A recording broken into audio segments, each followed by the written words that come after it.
Hi,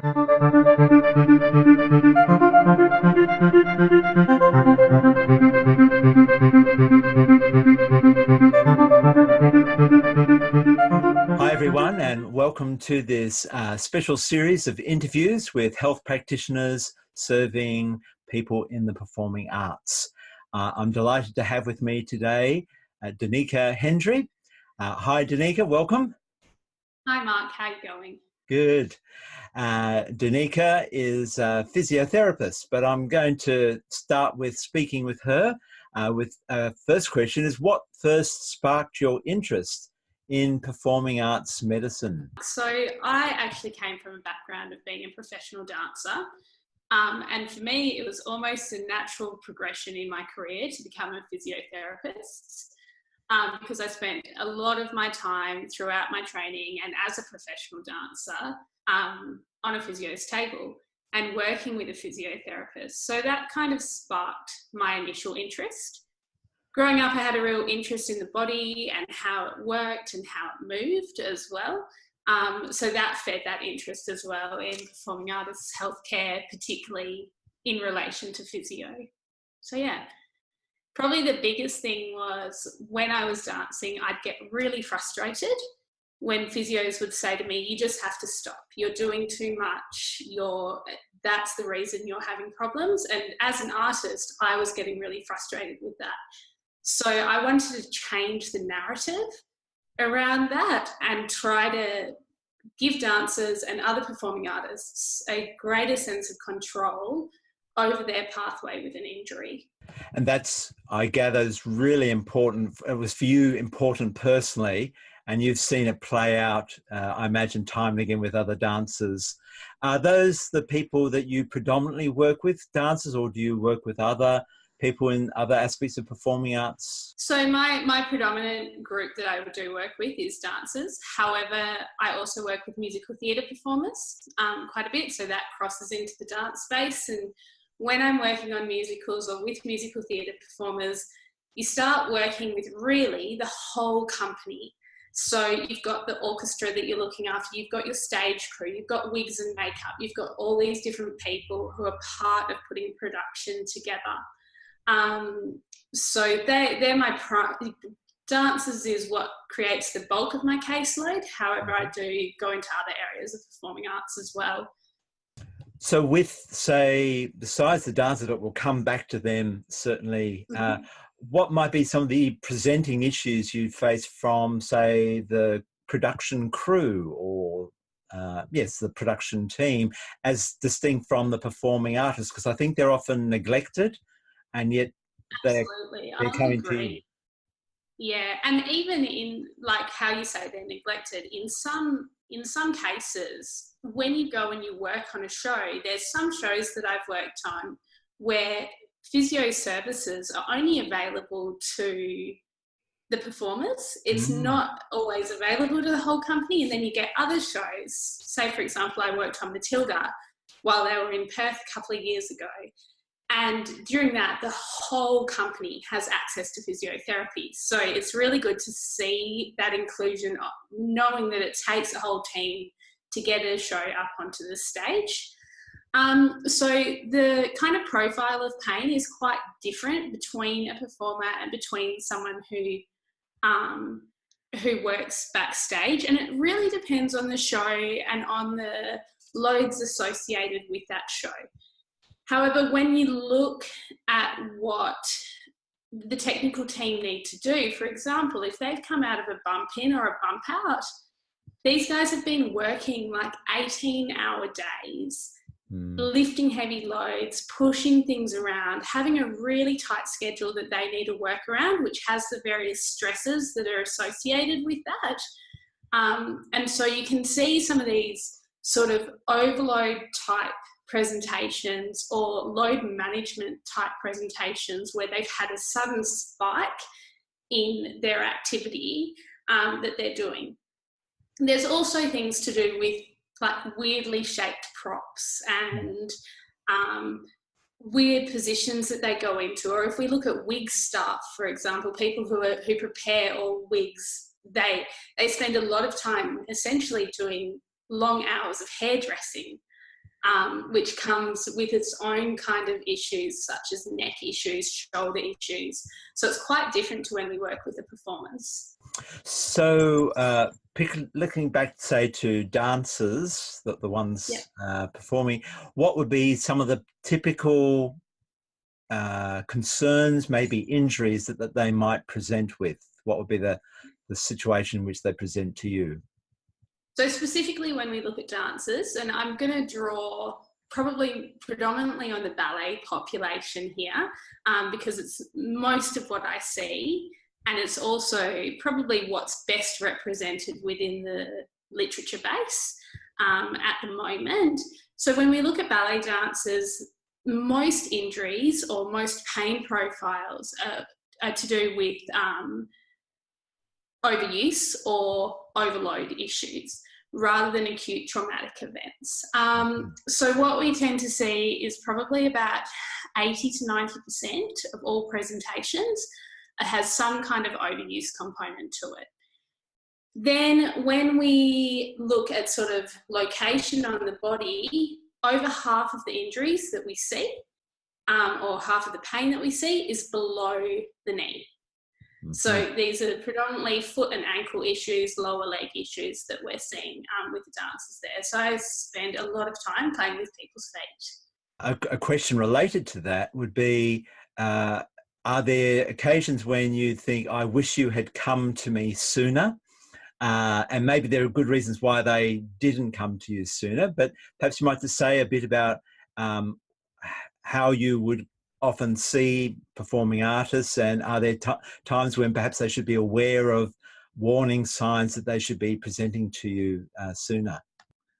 So historically, yes, I used to feel like I wanted to see my performers sooner.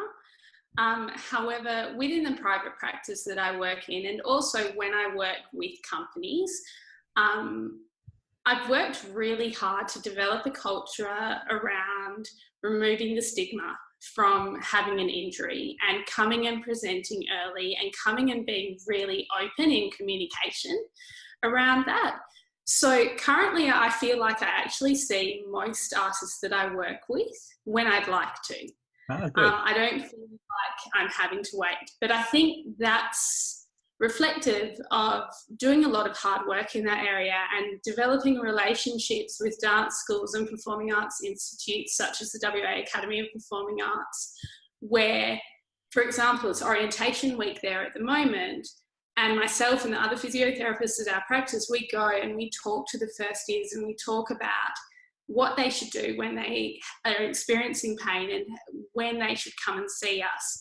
And then throughout the semester, we keep a really open communication with the performer's consent with their team of teachers, so that it's continuing that kind of team-based approach, which we found has actually really helped in getting performers seen in a timely manner. Team approach sounds like it's becoming more critical, more crucial in holistic care of all parts of the artist's life, but also the part of the production life. Would that be right? Yeah, absolutely. I think when we look at pain and musculoskeletal pain, it has such a wide biopsychosocial platform that it's launched from. And so when we're working with the artist, we need to think about, yeah, there will be some biomedical things that are involved and physiological functions that are involved. But there's also the psychological side. There's also the social context in which they're performing. And that brings the team of teachers into it. It also needs to consider the team that we're working in as health professionals. So as a healthcare provider, I work really closely with sports physicians. I work closely with sports psychologists and performance psychologists, sports dietitians, so that we're providing a really holistic care. And we're also working in a goals-based approach with our patients. So, and those goals are centered around their personal goals, but also the goals that we're working on as physiotherapists and healthcare providers. And it's bringing in everyone in their team so that artist is at the centre of a whole group of people. So as a second last question for this time that we've got together, I guess I'm interested to know, are there particular traps that you might see performers falling into with regard to their health and well-being that perhaps you might offer some better ways of approaching it, or a strategy, or just a way of thinking about their overall well-being? Yeah, there's quite a few traps that I see performers fall into. I think the first trap is that a lot of performers see an injury or see any pain that they experience as a big red stop sign. And I think we need to change that dialogue around that to it more being a speed bump and being something that might slow them down for a short period of time, but it's something that they can actually learn from and develop from. And we see this particularly in younger artists. If they're approaching their first injury, they actually learn so much about it. So it's kind of changing it from a stop sign to a speed bump in how we approach it. I think the other kind of trap that I see performers fall into is this idea of more is better all the time. So this idea that they need to be doing more training, that they're an artist 24/7, when really they're a person as well. And they need to have some really good balance in their life and have fun, as opposed to being so set on that end goal by doing too much, but instead taking incremental steps to allow them to achieve that. That's terrific.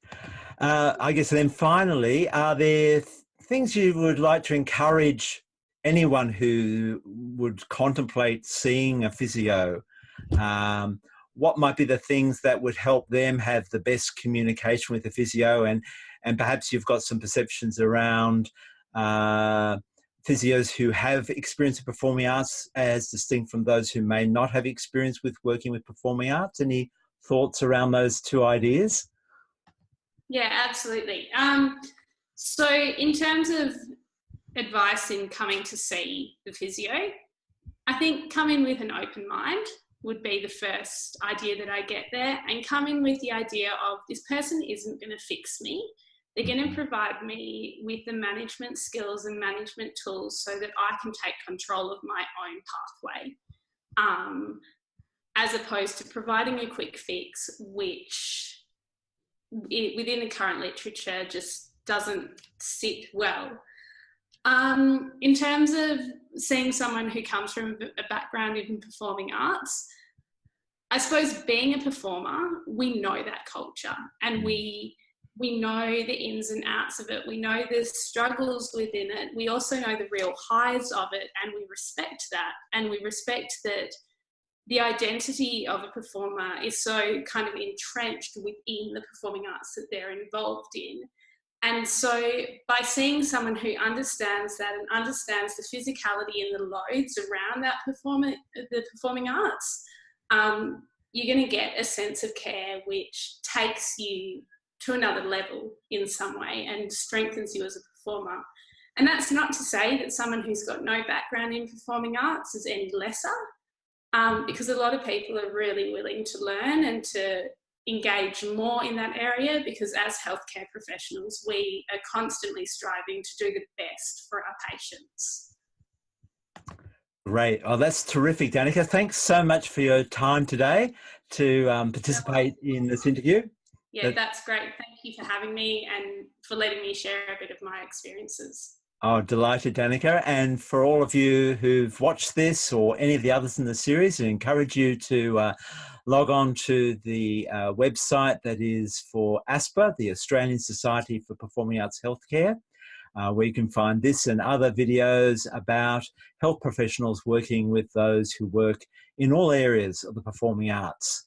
So watch out for our next video and for the links that would allow you to become a member and support the work of the Australian Society for Performing Arts Healthcare. This video was produced for ASPAH with the support of Sense Connection. Bye.